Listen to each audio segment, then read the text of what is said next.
Yes, ladies and gentlemen, right now we are going to take an introspective look at the life of a woman of the night.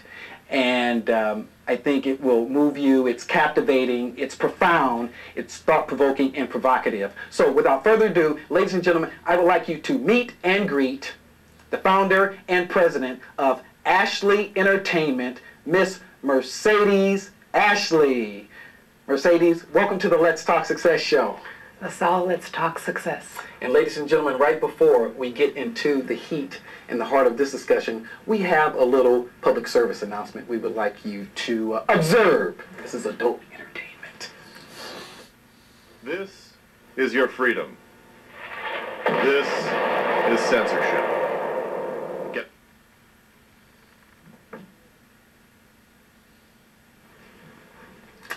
Okay, ladies and gentlemen, getting right to the heart of the matter.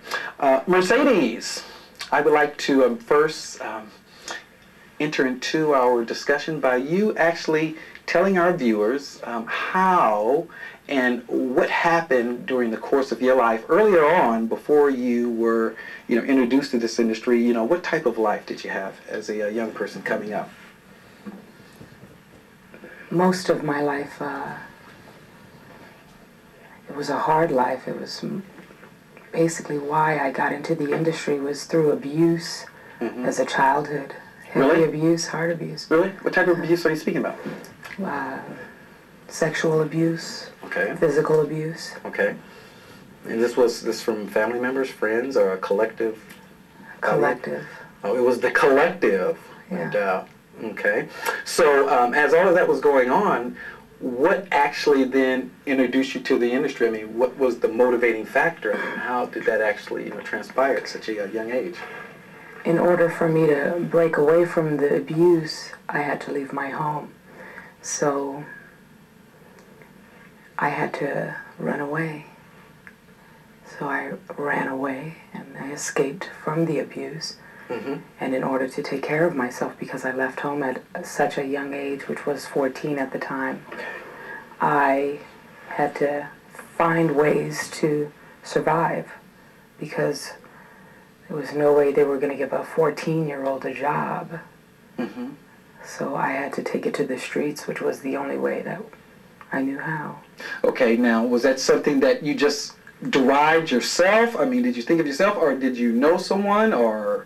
I mean, how did it all kind of come about? Or did you just said, well, I saw this happening, and I know that perhaps for a while I can make it. I mean, and then so, I'm just going to have to rough it like this. Well, when you run away, you don't go to rich neighborhoods. You go into poor neighborhoods where a lot of the prostitution and drug dealing, that's what goes on. So you get, so you're faced with that, and it's kind of easy. You just meet people and they kind of guide you in that direction. Oh, really? Very interesting. So now, while it was all going on, Mercedes, what were you feeling?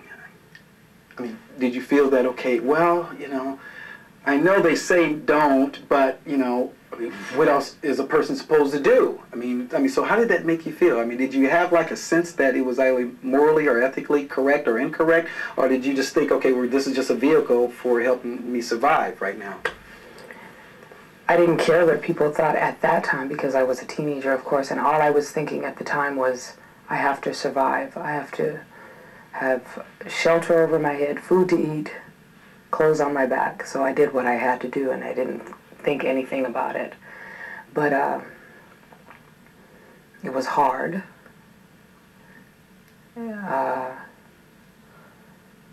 was afraid, I was frightened for many years, especially through my younger years. And I'm 31 now and still in it. It's been 15, 16, 16, 17 years now. And but my younger years, it was a struggle. It was hard for me to deal with. Mentally, kind of screwed me up. But now at this point of my life, it's hard to get out. Okay, so now, was there an individual that you were with? I mean, or were you just roughing it alone, or? I struggled all alone. There was no pimp per se. I just kind of, Okay. I had little boyfriends, teenage boyfriends at the time, but I never fell into the pimp trap. Okay. Yeah. And you were still aware that that was actually, happening, Oh yeah, because Okay. when I was in the streets and I was walking those corners, there was a lot of the other ladies that were caught up in that pimp syndrome type thing. Okay. But I just kept to myself. All right. So now, as you're just kind of, looking back over the years, Mercedes, what do you think were still some of the most, challenging moments or horrifying events that actually took place in your life? And be descriptive, please. The most horrifying times in my life was between the ages of 14 to 18 when I had to work in the streets and walk those streets.